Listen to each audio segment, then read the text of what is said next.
ati hata vile unavaa ni security. Please explain that. Ukivaa vibaya utaingia Serena, as in how is that security?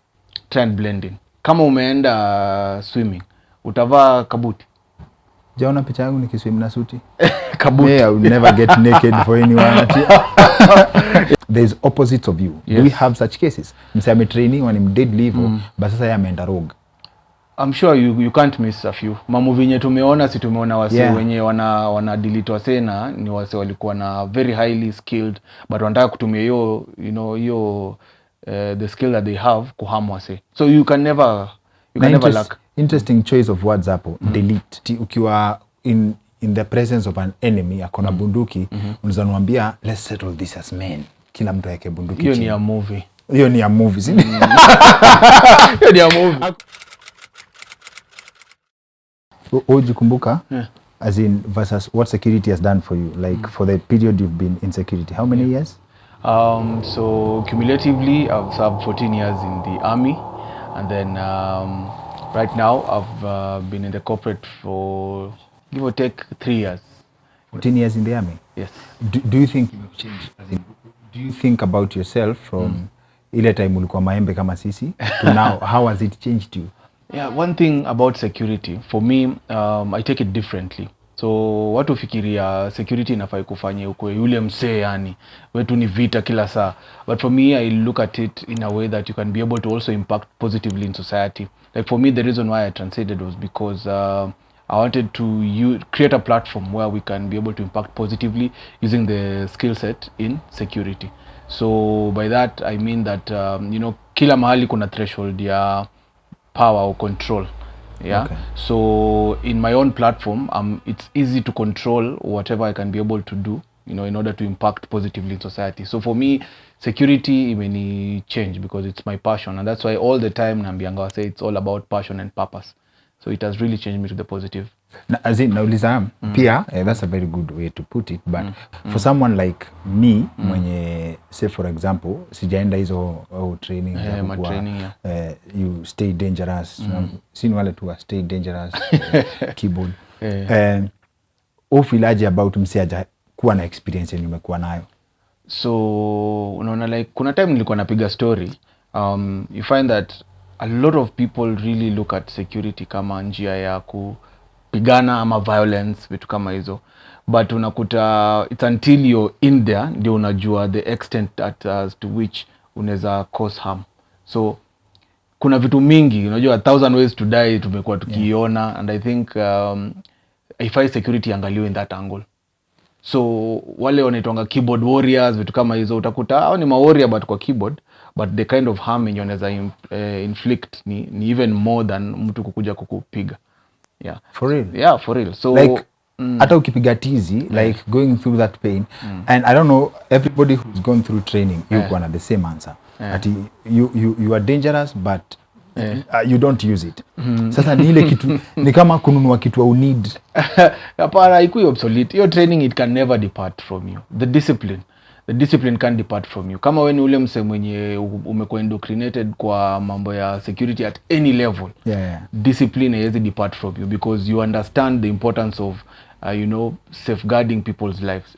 At what capacity, you name it, whether ni uko juu internationally ama hapa locally, as long as you have the discipline in you, utajua the core principles of discipline, good timekeeping, good etiquette, mavazi, how you groom yourself, how you talk to people, it's all part and parcel of security. Ni vile watu huwa hawaelewi. So the discipline part of it ndio kitu ya muhimu sana in all this training, because wewe uko na uwezo ya ku delete mse, but discipline inakwambia kwamba take it a step at a time, assess that situation, is it worth it to go that extra step ya kumaliza mse, ama una keep calm and you solve. There are better ways ya ku resolve issues. So that is the key thing that mimi naweza sema imenifanya nikakuwa passionate about security. Doctors save lives. Unakuta kuna wengine walisema big thighs saves lives, but doctors, police they all play a role, teachers in one way or another. For security ni kitu ambayo mimi nimechukulia personally, and I'll use the platform to make sure ya kwamba watu waangalie security from a different angle. umesema two things. Number one, kudelete. Number two, ati hata vile unavaa ni security. Please explain that. Ukivaa vibaya utaingia Serena. As in, how is that security? There is never a second chance for a first impression. Hakuna siku mtu akikuona hivi mara moja tayari the first second ashakujaja, ashajua huu msee ni msee aina gani. So depending on where you're going, ya muhimu ni try and blend in. Kama umeenda swimming, utavaa kabuti. Jaona picha yangu nikiswim na suti? Kabuti. Yeah, I will never get naked for anyone. Yeah, but it make it hard for you hata like float na swim vitu kama hizo. So basically chenye nasema ni for every step that you take, for how you wake up, how you dress up, vitu kama hizo, they are all playing a critical role ku safeguard yourself, like ni security yako. Unaona kama unaenda tuseme mali kuna dignitaries na wamekwambia ni cocktail, dress up ni cocktail. Au utaenda hapo utokeleze na mambo yako because unakuta wata prevent movement yako because the insecurity kuna kitu inaitwa need to go basis. So unakuta wewe yes umekuwa invited but hujamit your threshold ya kukua pale by virtue of your dress code. So unaona inakutoa pale. So it will take discipline and mtu mwenye amekuwa in the security industry utaelewa ya kwamba in order for you to get in those spaces you need to know, una intelligence yako inakwambia okay, nafaa niende place X. Hii mahali inafaa ikuwe aje? What am I going to expect there? So you prepare before. Unajua ni mavazi gani, means of transport, will you go there well fed ama unangojea food, umestarve for like how many days ukijua unaenda mahali penye utapata food. So you need to make those prior plans. Proper planning prevents poor decisions. Na kuna different levels of training kama kwa security. Military, alafu private security. Alafu something also interesting una drop ni ati assessing the situation. So wewe in terms of threat levels at different places unaangalia, there's something interesting. In terms of nyi wase mmetrainiwa. Kuna wase unaangalianga unasema here I don't touch. Worst case scenario, siwezi guza. Na of course anything can be a threat. Tumesikia stories za KDF officer has been killed by mse wa kawaida, juu alipatwa off guard. And I think Cleveland tukipigana story alikuwa anasema anybody can be a threat, anyone can be a threat. So in terms of different training levels, part of assessment ni kujua mse mnaweza fikishana wapi mkianza kwenda na MBO. Definitely paka ukue able ku assess situation yako. Vile huwa nasema situational awareness. Kama umeenda mahali unajua kuna risk factors zenye huwa zina differ. Risks zenye ziko mahali kama kwa market ni different na risks zenye ziko kwa mall, risks zenye ziko kwa kibandaski, the risk levels zina differ. So unaangalia kama umeenda tuseme kwa market, watu wagani utapata pale kwa market. Unaona kuna mtu anauza, of course paka utakuta mtu mwenye a mad person atakuwa pale, or somebody anajifanya yeye ni ni cheesy, kitu kama hiyo. Na pia utakuta kuna watu wa bodaboda, kuna watu wa magari, watu wa on foot, the human traffic. Unakuta kwamba you assess that risk na unaangalia, you play scenarios in your head ya kwamba if in case mtu akuje na anataka ku adversary na anataka ku attack wakati uko pale, what are the necessary steps yenye utachukua. So si kitu ambayo ati unaamka tu siku moja na unajipeleka, you have to plan. So ni kitu yenye I find it easy kwangu because I've done it over and over again. Nakumbuka kuna wakati tulikuwa nafanya some training na ilikuwa inatu require tuende to reserve kwa hotel, tuende to reserve yuko presidential hotel, yuko presidential suite, and you have to go there bila ID yako, among many other things. So ni vile wewe hiyo confidence uko nayo and how you approach, because these same tactics zenye watu wa security tunatumia, utakuta even adversaries they already know about it. So it is how well you believe in your training, how well you believe in the discipline of that particular craft which is security. Inakusaidia na kupea pa hand. Hiyo example umepeana ya market ni interesting because mtu azafikiria hiyo bit ni kama unaongelea relationships cause definition ya soko imechange. So now what does 14 years in the military do to someone? So speaking for myself, it has made me who I am today. I tend to think that I have somewhat some command in terms of a following of people who relate with my content and my work. For the people and companies that I've worked for, they really resonate about it because it is just passion and purpose driven. At the end of it all, for me, the 14 years serving in the military has made me who I am.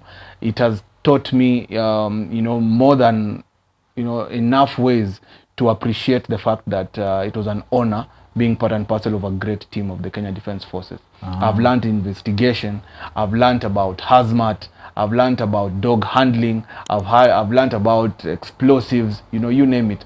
All this I wouldn't have known if it were not for serving in the military. And the military has really impacted that kind of training, to not only me but the rest of the people who have had the same experience. Now the question is, how do you use that information?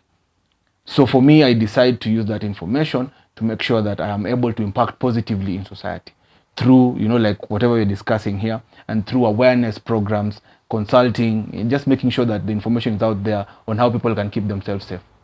Unajua ukidrop word kama HAZMAT, I think ili come up kwa conversation jana, mtu anafikiria tunaongelea about spices. But something tena deeper than that. HAZMAT, break it down. So HAZMAT ni hazardous materials. So hazardous materials unakuta kuna the chemical part of it, kuna the biological part of it. Chemical part of it ni kama tear gas. Unaona, biological part of it, quote and quote, watu walikuwa nasema COVID was a biological warfare among many other things. Don't quote me that way. But watu walikuwa nasema, so it's a part of chemical warfare. So we're talking about chemical, biological, and then kuna radiation, nuclear na explosives. So when you're combating mambo kama ya biological warfare ama kama like take an example of COVID. If COVID were to be and quote unquote biological warfare, you saw what they did. So kuna kitu inaitwa PPE, personal protective equipment. Kuna 3 levels na kuna the 4th one. Kuna level A, B, C. Level A ni kama ile yenye ulikuwa unaona madaktari wanavaa, ile white na kama raincoat. Hiyo ni level C, sorry. Unakuta hiyo umesha identify the hazard pale, umesema hii ni biological. So biological inamaanisha ifai kuwa in contact na skin yako, inaweza ingia ama damu contact, vitu kama hizo. So hizi zote ni forms of threats, chemical in nature zenye zinaweza harm. So as in hata sisi kama Kenya tunaona vile ukiwatch movie series, unaangalia vile watu wanajaribu ku neutralize threat. Wase ukuanga at risk of such at any given time. Aya, so unaona mse kama wewe ni you're doing social impact ya what training you've gone through ni positive, right? There's opposites of you. Do we have such cases? Mse ame training when him dead level, but sasa yameenda rogue. I'm sure you can't miss a few. Mamovie yenye tumeona, si tumeona wase wenye wana delete wase na ni wase walikuwa na very highly skilled, but wanataka kutumia hiyo the skill that they have kuharm wase. So you can never lack. Interesting choice of words hapo, delete. Like does that help tone it down? Like ukisema delete, does it make it netwaje? Is it like security slang ya kufanya isikae kitu bigi sana? Wase wanatumianga mambo mingi, but I like the word deleting because everybody will resonate with the word delete. That means umetoa mse. So for me, I think watu wako tofauti, and I'm sure kuna wale ambao training yao inawasaidia ku-impact positively, but kuna wale probably due to some underlying issues unakuta they tend or their character. Kuna the cases of kleptomaniacs. Mtu ambaye tu kazi yake akona everything, but yeye tu akona itchy fingers, anataka aibe, anataka akate mtu panga, things like that. You can't lack such people. True. Na unaona if maybe naweza kuuliza kitu hapo same on the same point. Wewe kwa mzee wa church sana. Like ile legit, right? But uko trained to the level you can make, you've been empowered, unaweza make decision whether someone continues to exist in this world or not. Is it a conflict? Yeah, it is, but at the end of the day, mi usema the ultimate decision inakuanga na hiyo situation yenye ko pale. Walai. Situation yenye kwa ground ina dictate. If it comes to a case where it's either you or me, you know the answer. Oh, serious? Hiyo ndio inakuanga justification. So at the end of it all, you look at the, like for the time wakati nilikuwa pale, unaangalia situation vile iko. When the adversaries are coming and they are, even wakati tulikuwa kwako kule, we talked about the 3 Ds of security. So unakuta umse adversary amekuja, amepita the detection part, ame-evade, amepita the deterrence part. So inabakisha hii ya mwisho ya kwamba una defend. So security function inafaa defend. So unakuta sasa kama mimi niko kwa hiyo position yenye the ultimate choice is to defend myself or the people who are, you know, with me, then the ultimate choice ni hivyo. But I think on second thought, I don't even think ni conflict because kama umeokoka na uko na hiyo choice, either way, whatever decision you make, that person gave their life to Christ. By the way, but I don't see it that way. Zote ni kwenda kwa baba. Ni kwenda kwa baba. Yeah, and it's amazing wakati tulikuwa tunaongea about HAZMAT, kuna risks mingi by the way nimeona yenye wasee wao wanaji-expose to without knowing. Without knowing. Kama ulirealize ile time ya COVID, wasee wako na mahoma, wako na, you know, like hata environment ilikuwa a bit different. But all of a sudden unakuta after COVID imeisha and then immunity ya wasee tena inaenda chini. So it got me thinking, HAZMAT, mambo ya hazardous materials, ni vitu tunaji-exposing. Mijengo ngapi umeona wasee wanafanya hiyo mambo ya mjengo wamevaa hata face mask? Because kuna toxins zenye ziko pale. It's part and parcel of security. Safety and security. Nilisikia kwanza wase wainda asi wa kupaka rangi. I think Octopizo pia alikuwa anasemanga mzae wake alikuwa anapiga rangi. I think sijui kama ni magari ama ni nini. Ali-inhale sana ilikuja ikamletea noma mpaka akadai. I'm not sure but I think ni Octo. Like hiyo una-inhale rangi mpaka inakuwa. In fact I think ni Octo. Sema mzae wake alikuwa anapiga rangi sana so na I think ni story ya inda.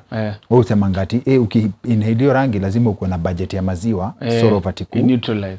Does it work? No, it doesn't work. Okay, tunajua most of the remedies za vitu mingi, hata ukiangalia hata kwa chupa ya any insect repellent ama anything that is chemical in nature wanakuambianga weka maji ndio ita neutralize vitu kama hizo. So probably ita help to some degree because unakuta kama iko na inhalation hazard, chances zako za ku get out of it, unakuta some toxins ziko na some long shelf life.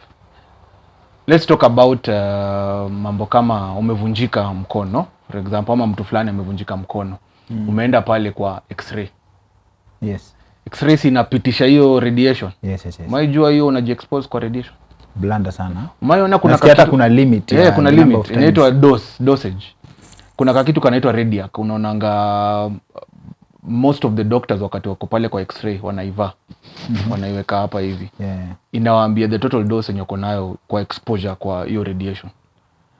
Unakuta msee kama mtu anataka tu anataka ka off job, kazi yake tu ni kupelekwa tu x-ray na wewe hujui hata dose level yako iko ngapi. Blanda. Na ni vitu za day to day. Hiyo si ati Al-Shabaab amekam, ni wewe mwenyewe umejipeleka. So actually ni accurate kusema job yenye nyinyi mnafanya kwa security ni same na doctors, just that nyinyi mna deal na prevention. All the three. Mimi angle yangu ni kumitigate hiyo prevention part. Kama kuna jinsi unaweza mitigate isi happen, then better. Look for a better alternative. Sawa. Now when it comes to principles, usually I was checking out story ya Tom Mboya, mwenye alikuwa minister, politician Kenya. There was an interesting twist to his story. Walikuwa nasema ati he had received threats, credible threats on his life, but he was still walking around bila security, like sort of kitu kama hiyo, like he could have had better protection, right? Kwa job ya kuprotect wase, do you get to a place where mna feelingi kama si wewe kuna mtu angekuwa alishaenda kitambo? Okay. Normally vile nilikuambia the other time, ukiangalia security on its own haiwezi kuwa full proof ukitegemea kitu moja tu. It is a whole combination of many things. A lot of things are happening in the background. So for yeye kudecide kutembea peke yake, number one, I can't speak on behalf of his security detail. Sijui ni nini ilifanya kuenda. Sometimes kwa VIP protection unakutanga principal mwenyewe hataki hata hawa watu wanaona ni kama ni baggage. So anamwana anahepa anaenda. But unajua at the end of the day wewe mwenyewe ndo unajiputa at harm's way simply because umeamua kutosikiza whatever security wamekuambia. Most of the people especially hata kwa corporate, na nataka tutonge hata about corporate, unakuta wanaangalianga security as a third wheel, the last option. When everything has failed, sasa ndo kitu imetendeka ndo unakumbuka tunakuanga na security. Kuna kitu inaitwa enterprise security risk management. I'll talk about it after this. But with respect to mambo ya the principal Tomboya, wakati aliamua kwenda huko hivyo peke yake kwa chemist peke yake, anajiexpose. Wewe ni a public figure, wewe ni mtu, a person of interest. Wakati unaenda mahali inafaa detail yako ishakwambia mahali penye unaenda inakaa hivi, this is what you'll require. Unaonanga Putin ati anatembea peke yake, but akona security hapo, si ati ako peke yake, kuna watu wako hapo hivyo. Wacha nikurudishe tu nyuma kidogo. There was a clip that was making rounds ya Obama akitoka, sijui ilikuwa ni kwa mall ama ilikuwa ni wapi. Sijui kama uliona. Naweza kuwa nimeiona, naweza kuwa nilimiss. Ilikuwa about, alikuwa tu ametoka tu wakati ameshatoka kama president. So alikuwa ametoka kwa mall, alikuwa anatoka na Michelle Obama. Ungeangalia uone security detail yake, wewe unaona tu kuna wasee wanne wako hapo. But ukiangalia vizuri with the security eye utaona ya kwamba pale kwa crowd security, hiyo line ya mbele hapo ilikuwa security. Pale kwa mlango mwenye ilikuwa pale ni security. But amevaa tu kawaida, short, nini. You raise a very interesting point because me uliza hata na mabeste zangu. I wouldn't want to get to a place in life yenye I can't do things the way I wish. Ati siwezi enda nikae kwa restaurant freely without the attention. Ati you have to get more people to cover you in that sense. Like how does it get to this level? Is it social status? Like kuna level ya life ukifika you are a threat to yourself because of what you attract? Is it that okay, vile unafanya bidii hivi bana, of course God anaendelea kukubless. But it's how you relate with people. How you relate with people. But kuna watu tu huku hivi nje wenye atakuchukia tu just because of being you. Unaona? So hawezi jua penye adversary anaweza taka kuattack na hawezi jua ni kwa nini. There are people who do not understand the importance of having ku differ in opinion but differing in a civil way. So mtu tu atakuja tu hapo na kuje anataka kukupiga ama anataka kufanya vitu zote kwako. But at the end of the day, mi usema wewe mwenyewe ndio responsible kwa security yako. Which begs the question, najua itashikanisha na hiyo point unaenda kumake. How does an individual, before ufike kwa corporate, how does an individual get to the place where you have to make the decision, you actually need security, elite security, level yenu. Like, as in, should you have a moment a threat has been made to your life, ama we mwenyewe assess to, as in what determines the choice? So for wewe kufika hiyo level ya kudecide, okay, now I need close protection with me, ni ile level yenye tayari umeshajiassess wewe mwenyewe, umeona okay, because of your status in society or the kind of impact that you have in society. Kama MPs si walikuwa tu kawaida people, ile kina Jalas walikuwa tu kawaida people, but by virtue of your position lazima upewe nini? Security detail.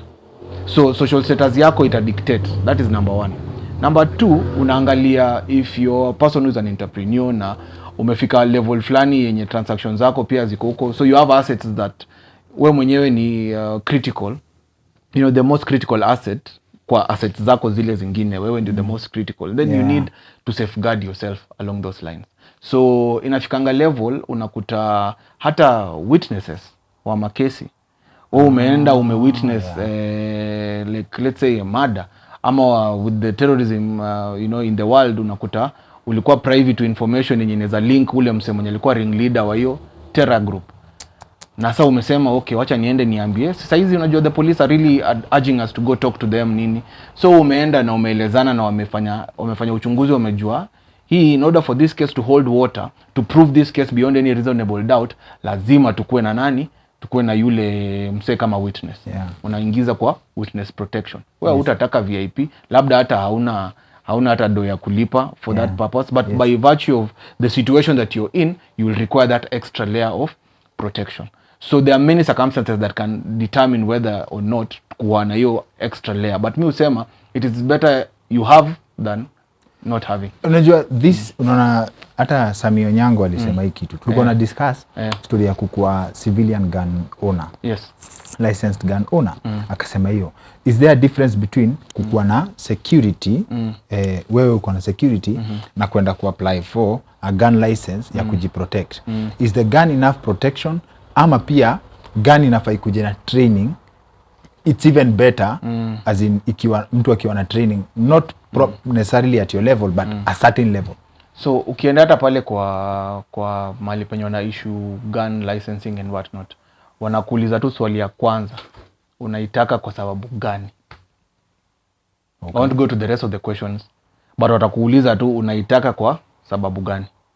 So many people fail at the first instance because unakuta reasons zao za kukua kwa ya weapon ni kama wanaona hiyo ndio mwanzo na mwisho. Sasa hiyo ndio their protector kabisa.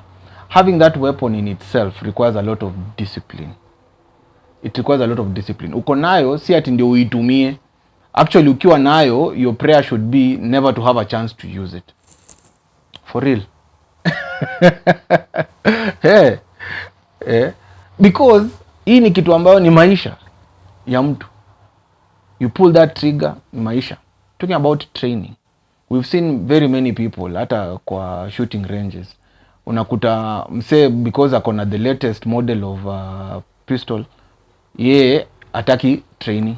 So that's why unakuta kuna layers of protection hata kwa licensed gun holders, ya kwamba paka ufike threshold ya training. You have to go and refresh yourself, because at the end of the day you can harm yourself.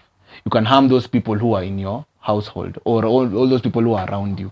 We've had situations whereby watu wana expose weapons hata kwa club hata nini, which is not supposed to be the case.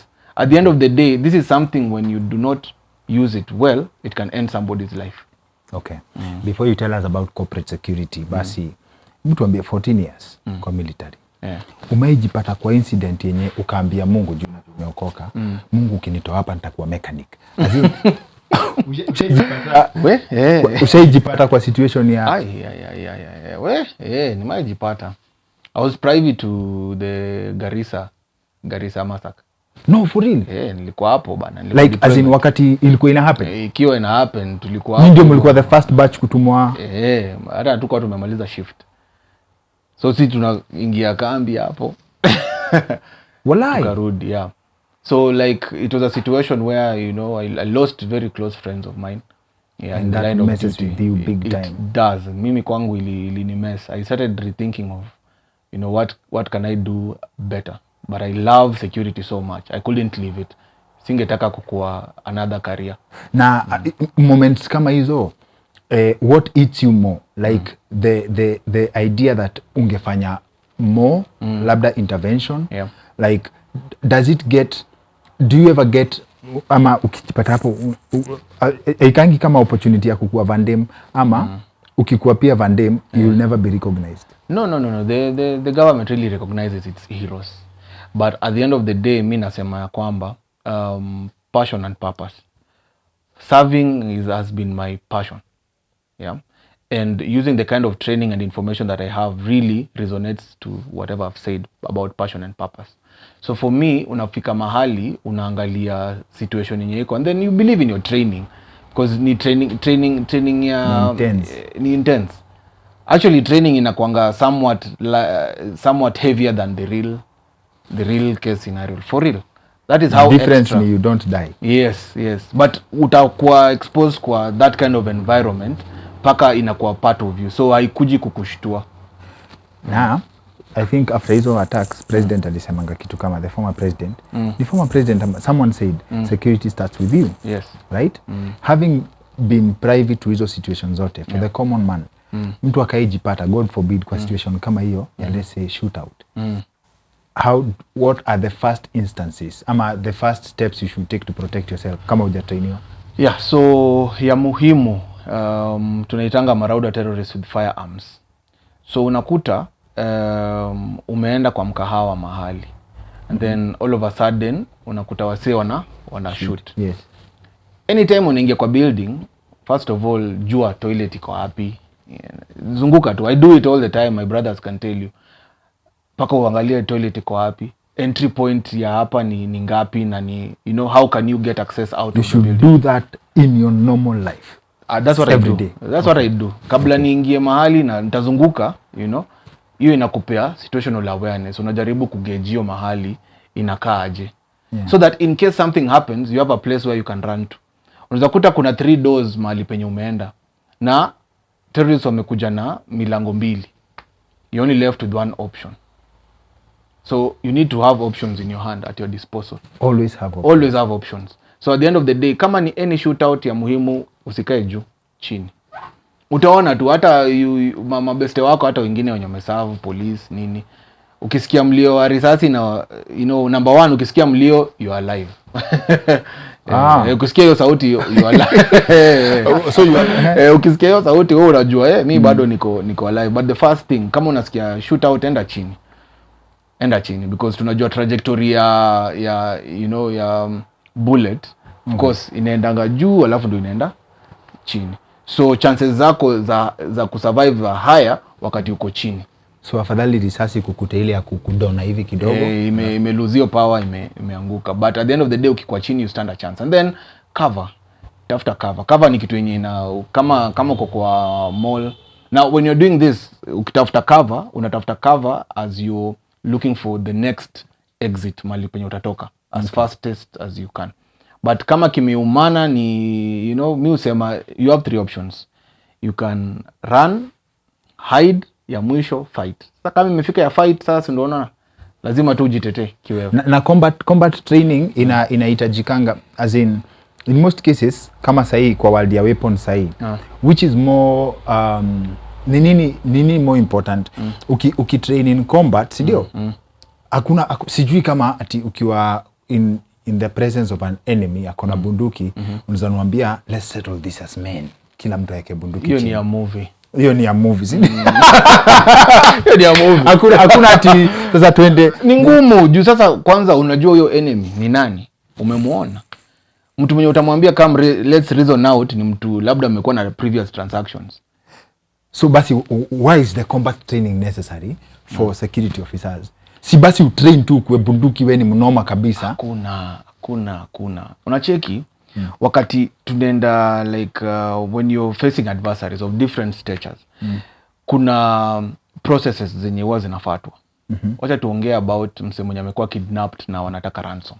Hizo ndo movie mingi wa tunaona. Yes. So unakuta adversary amesema pale kwa movie ya kwamba nataka $500 million, you know, kitu yenye haiko. Yes. Kuna wale watu ambao wanaitwa wanaitwaje?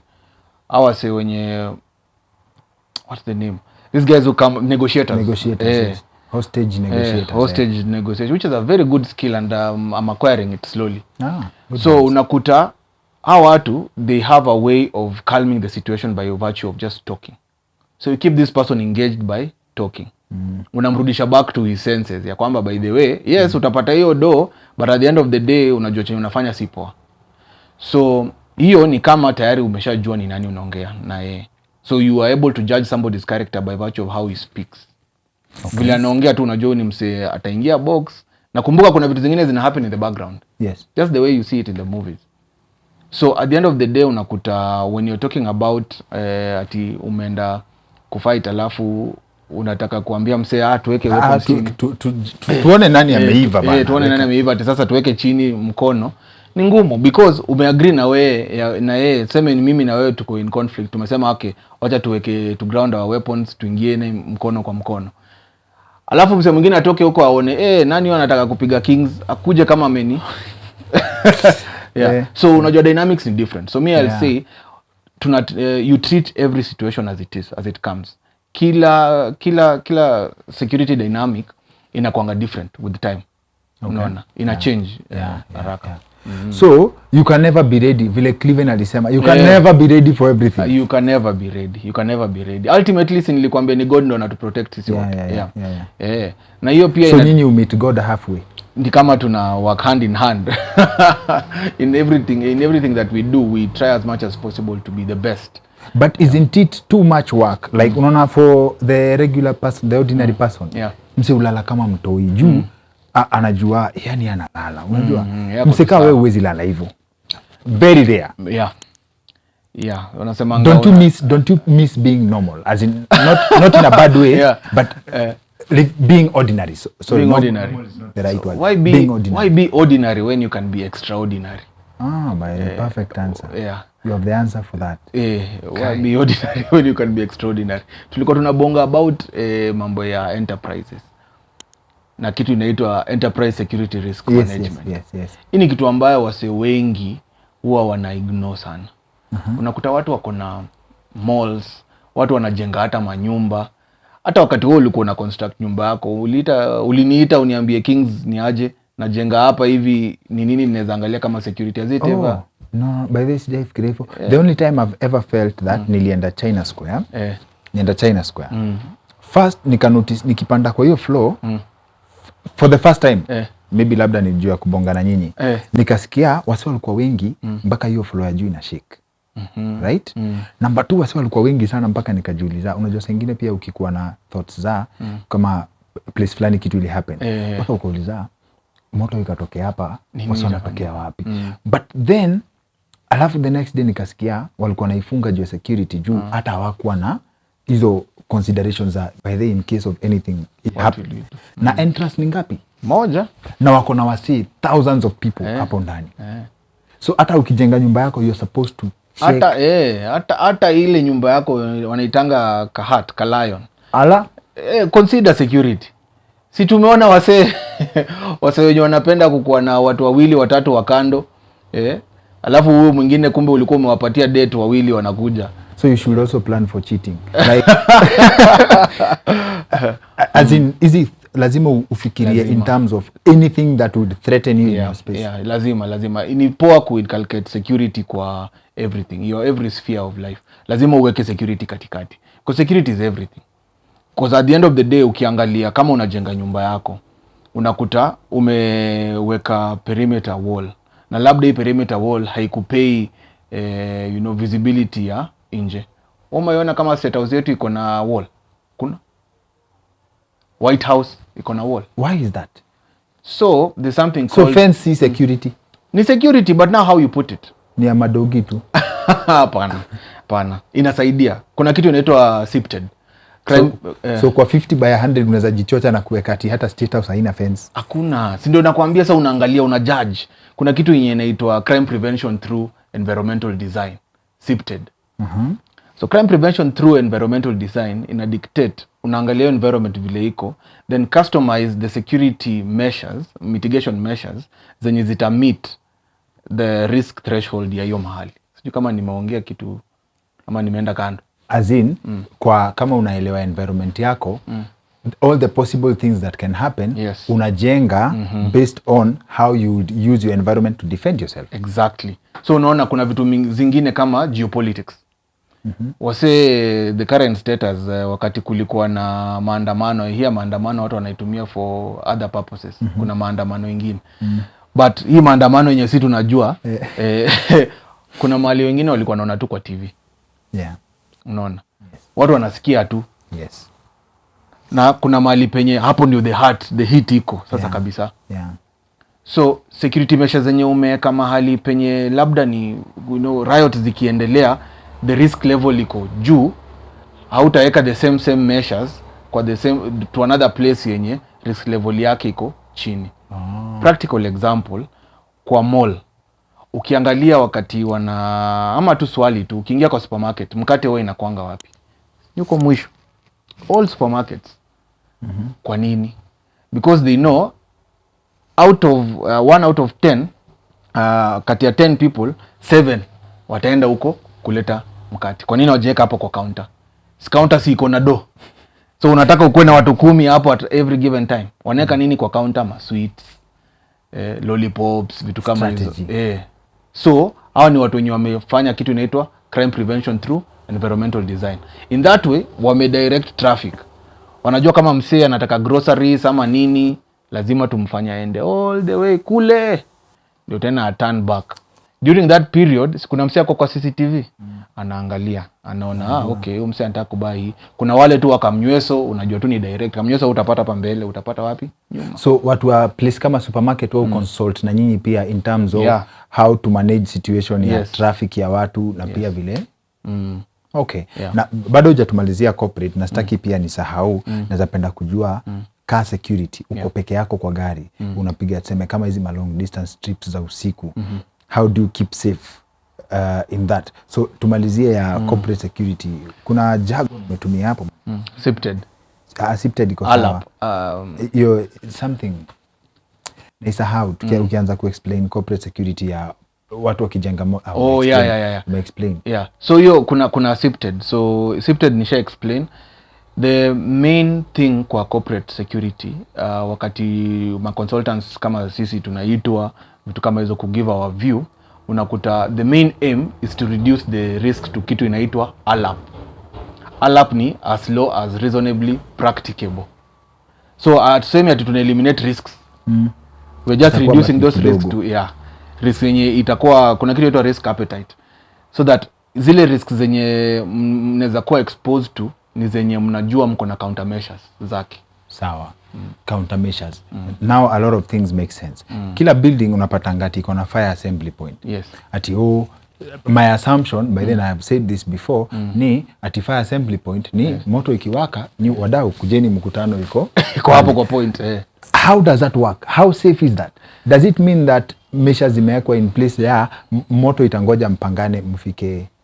So unaangalianga in many places pale penye wameweka fire assembly point, hiyo mahali kwanza iko open. Yeah.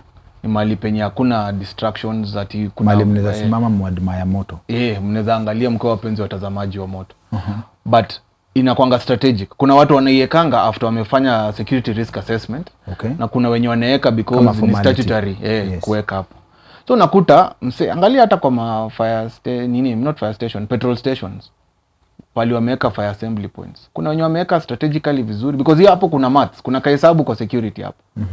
Paka uangalie mahali penye flammables ziko, ifai ikuwe hapo. Fire assembly inafai kuwe mbali. Flammables. Okay. Yeah. Moto. Kitu inaweza shika moto haraka, like the accelerators za hiyo moto. So kama makaratasi, gas cylinders, vitu kama hizo, tire. That's why mademo hoto uka kwa reception. Ationa kwa reception. So ni calculations zenye huwa zinawekwa pale. Ya kwamba hapa ndio fire assembly point because hapa ndio penye if in case kuna watu inafaa kuwa evacuated, casualty evacuation, it will be easier for them to be taken. Okay. Yeah. Very well explained. Sasa gari, wasi wengi wa gari, unapatanga mtu akidrive gari, no offense Caleb, akona rungu hapa chini ya kiti, ama akona nyaunyo kwa gari. Is this safe enough? Hakuna rungu, Caleb akuja na hiyo rungu yake. At the end of the day, what you're talking about is your own safety. Kukuwa na rungu kwa gari kwanza itakuhamu. Juu mtu anaweza kukugeuzia. Hata si kukugeuzia. We imagine hiyo rungu ama whatever umeka hapo hivyo chini, iende na ikanyage, ikwe chini ya brakes, kabla ukanyage brakes imekuhinda driving, utafanya nini? So hizo vitu watu usema ati chupa nini, ukiekanga kwa gari it's a threat. Wewe mwenyewe unataka kujidelete. Unataka kujidelete mwenyewe. Gari imekuwa hapo hivyo, mali ya fire nini hiyo ka hose nitoja fire extinguisher iko na mali yake kando na the driver's cockpit. Naona. So pale kwa side ya dere inafaa tu ukue vile which iko. Pia watu usemanga ati in terms ukiwa kwa danger na gari yako ndio weapon yako. Kabisa. Ni wewe kumake hiyo judgment call, Si kuna time ni bypass gani ama nilikuwa naona kwa online. Inyo watu walikuwa narusha mawe kwa bridge nini vitu kama hizo. So unaona vile tukienda back to mambo ya kwa mall, hiyo run, hide, fight, vitu kama hizo. Ukiwa kwa which is better? Wewe upigwe na mawe ama gari ipigwe na mawe? Gari ipigwe na mawe. Simple. So mbona tayari imekushield from that. So it's how you can harness that kind of skill ya kujua if you're able to maneuver your vehicle in a certain way, then you're able to evade some risks that are associated with the vehicle in itself. Which brings us to a very critical point here. How do we even drive ukule nje? New offer by the na mimi na bro yangu tunafaa kusign up kwa hiyo training ya defensive driving. How does it work? So defensive driving first of all kuangalia mahali makarao wako. Makarao utawapata tu kila mahali, ni mabeste zangu. So kwa defensive driving, what is critical is understanding your vehicle. Understanding your vehicle. You have to understand it. Ikuwe part of you. Kwa hiyo mtu anafaa kuhaya gari anajua. Like unaielewa, because hakuna kitu mbaya kama una prepare kufanya exam ya chem alafu unaletewa maths. So the exam that you're doing has to be commensurate to the kind of learning you ulikuwa na prepare for. Once you're preparing for a certain like defensive driving for that matter, kuna aspects zenye tunaangalianga. Kuna armored vehicles. Vile utanavigate na armored vehicle ni different na vile utanavigate na gari yako kawaida. It can be the same model. The only difference that ni hii ingine ni armored. Armored vehicles ziko heavy because armored unaingia tu kwa maandamano mzima. Ndio akirusha mawe unapiga picha. Tutakutana maandamano ikisha. So unakuta iko na challenges zake. You need really to understand the vehicle. And then understand your own limitations and how you can adapt to situations. Yes. By virtue of these vehicles being a little bit different, unakuta how you approach corners, how you're able to reverse, vitu kama hizo. But armored vehicles, unaona Jacob Juma alikuwa na Benz armored full na walimchomoa ndani. Sasa ina depend. Unajua kuna kitu inaitwa Kevlar nyo natumianga. Ina depend ni material gani yenye kwa hiyo armored vehicle. But all in all ina depend na skill set ya who is behind the wheel. Then in your experience basi, kama bado watu chomolewa kwa armored vehicles, you can prepare for everything, but kwanza kuna definition interesting niliona, that risk is that which you did not prepare for. You can prepare for everything, lakini kuna kitu au kujipanga for. Hiyo ndio risk. So, in your experience, what's your definition of safety? Safety for me is not lack of harm, but it is the presence of peace. Be it in your mind, like you can do whatever you can do or what you want to do in a way that doesn't hinder you achieving your objective as a person. So kwangu mimi sioni safety kama lack of harm, but it is the peace that is around it. That is safety. So that means ukitaka kutoka hapa na uende kunywa chai mahali, you can go. Na kunywa chai na urudi. Kama ni kuenda shopping, you can go. Na while you're going, safety now will dictate how prepared you are you going to have that tea in the first place. So ni barabara gani utatumia, ni gari gani. So umeona tumesema tu ni peace, but umeona inaleta vitu mingi. How will you dress, how will you walk, how will you drive, the environment yenye unaenda inakaa namna gani, things like that. So for me it's just the peace of being able to conduct your day-to-day activities without any interference. So bottom line ni kazi ya binadamu, bottom line ni survival. As in for everything we do, the end game ni survival. We are here, okay. I won't say survival per se, because survival inamaanisha kwamba kuna scarcity of resources. Yes, there might be scarcity of resources, but at the end of the day pia as a human being inafaa understand your limits. Kuna growth. Do what you can to get to where you want or achieve what you want to achieve. But at the end of the day, respect the process, respect that distance. Saa hizi kila mtu anataka success na anaitaka saa hii. Respect the process. Na for what training yenye umego through, ulisema kitu ya afadhali ujipate mahali una need training but uko nayo kuliko uwish aungekuwa nayo. Umejipata place unasema thank God nimetrainiwa. Walai. For real tena. Na is it because ulijipata hapo juu wewe ulijipata hapo juu because umetrainiwa, ulijipata umejiexpose to hiyo, ama ilikuwa life happening? So what happened is that let me give you that story as it was. So tulikuwa fresh from boot camp. Boot camp. So tumetoka training sasa. Tumetoka tu tumegraduate from KDF. The first time. So nimeambiwa wewe utadeployiwa mahali fulani. So I had to go through Nairobi ndio niende hiyo mahali fulani. Yes. So tumekuja, and you know after training you're somehow skinny, umeisha nini na nini. As in your training inaku reduce kabisa. Yeah, because uko fit throughout. Yani fitness to you eat sleep fitness. Hiyo hakuna kubagain nayo. So tumekuja, tumeingia town hapo karibu na Ambassador. Ilikuwa usiku, nilikuwa nimefika usiku. So colleague wangu akaniambia Kings ni aje twende hapa hivi tukule machipo nini tutulie kabla tuendelee na safari.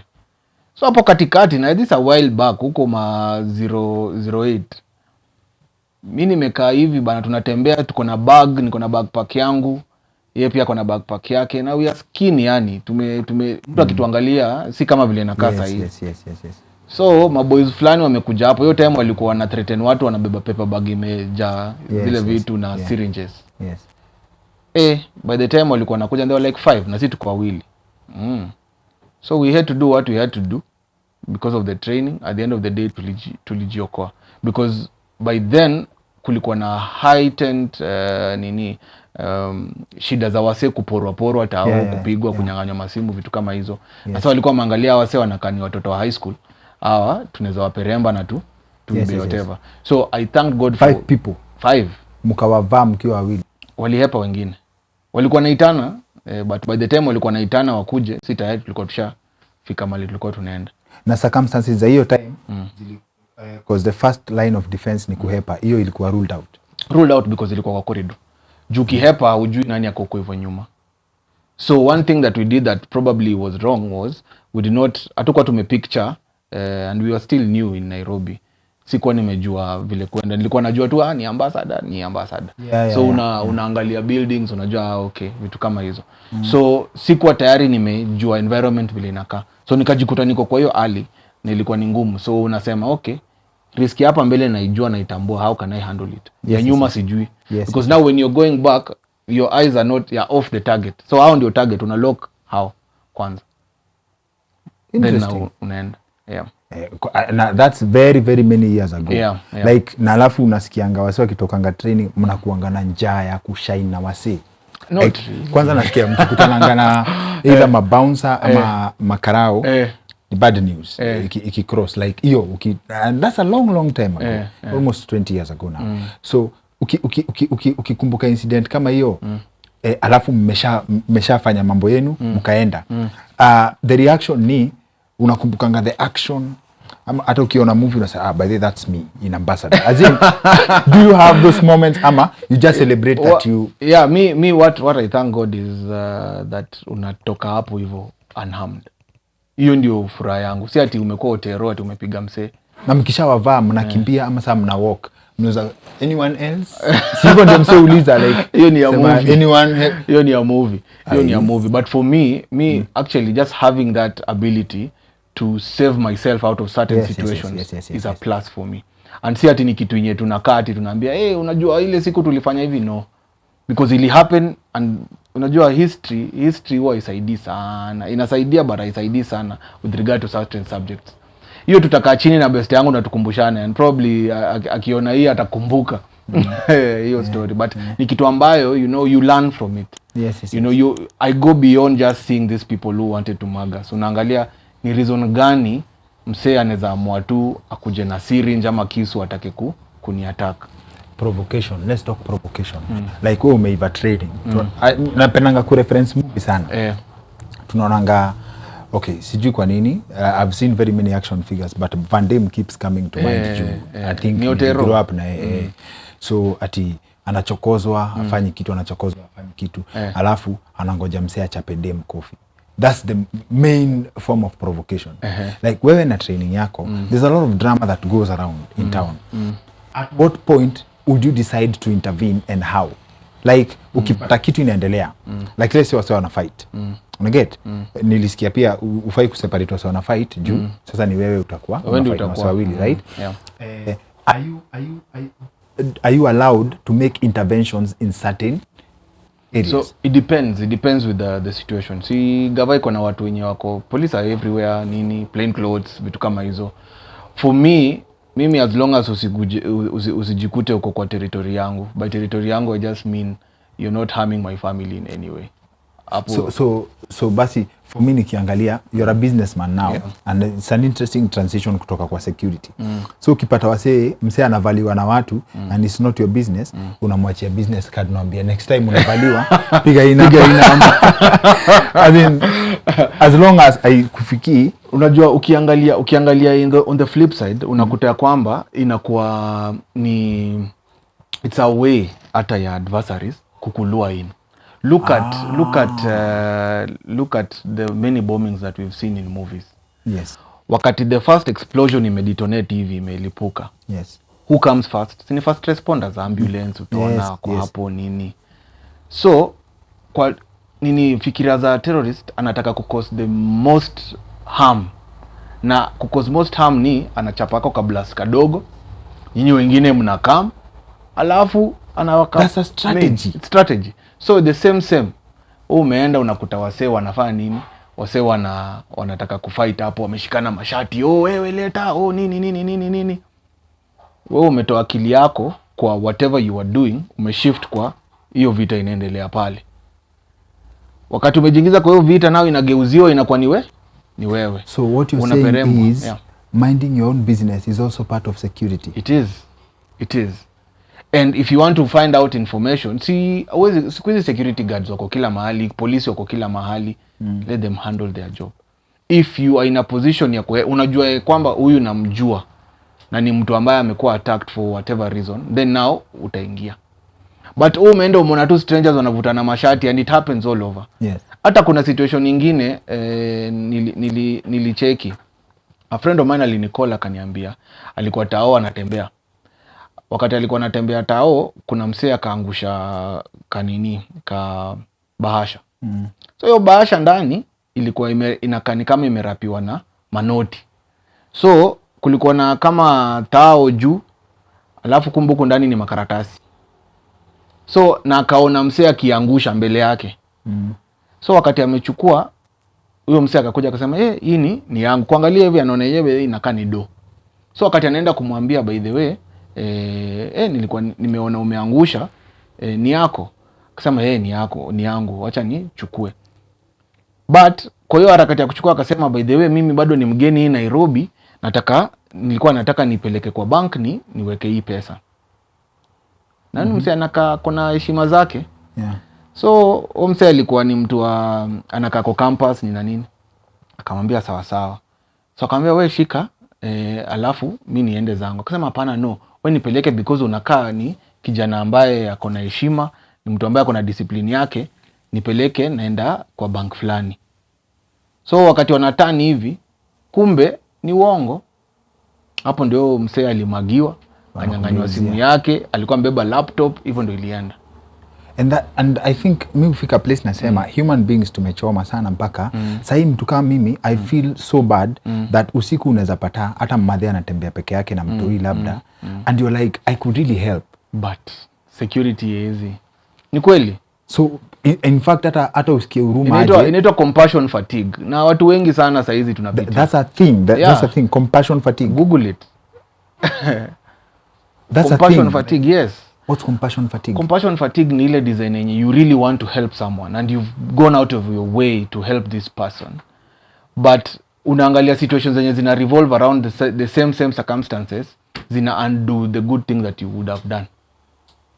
So unakuta practical example kama wale unaona saizi tunaonanga mtu anasema ni mlemavu ako pale kwa mabridge nini, nakwambia nisaidie 10 bob nini, you have the heart to help. But ukianza kuona kwamba this same person mwenye umempita kwa bridge ndio ule anarusha maraundi kwa bar na anatembea si ati inafanya unakuwa na kitu inaitwa compassion fatigue. So you decide in order to mitigate that, help those people when you umesha verify watu wenyewe wana need help. So hata ukiwa kwa barabara upate a stranded motorist. Unajua when it happens to you, like let's say you stranded, you try getting someone hata asimame akusaidie, blanda sana, right? So what are you supposed to do ukiwa kwa barabara na unapata msee yenyewe and I need help, but haujui kama you should stop or not. What are you supposed to do? So tuseme uko Southern Bypass. Yes. Unaendelea na shughuli zako, then umekuta msee amesimama huko hivyo. First of all, mi usema go back to the kind of the intelligence reports zenye umepata so far. Unaangalia kama kwa hii barabara kumekuwa na trend ya wasee kuibiwa in a certain way, then avoid. Okay. Avoid. Mi usema especially usiku, just mind your business. Just mind your business, because at the end of the day labda anataka help ya ukweli, anataka usaidizi ya ukweli, but at the end of it all unakuta ya kwamba kuna mtu mwingine mwenye anategea, mwenye alikuwa labda anaona this ini a small chicken naweza iba, but sasa ameona kuna ng'ombe mzima imekuja sasa wewe na gari. So anasema okay, nitatumia huyu kama bait niende kwa the real thing.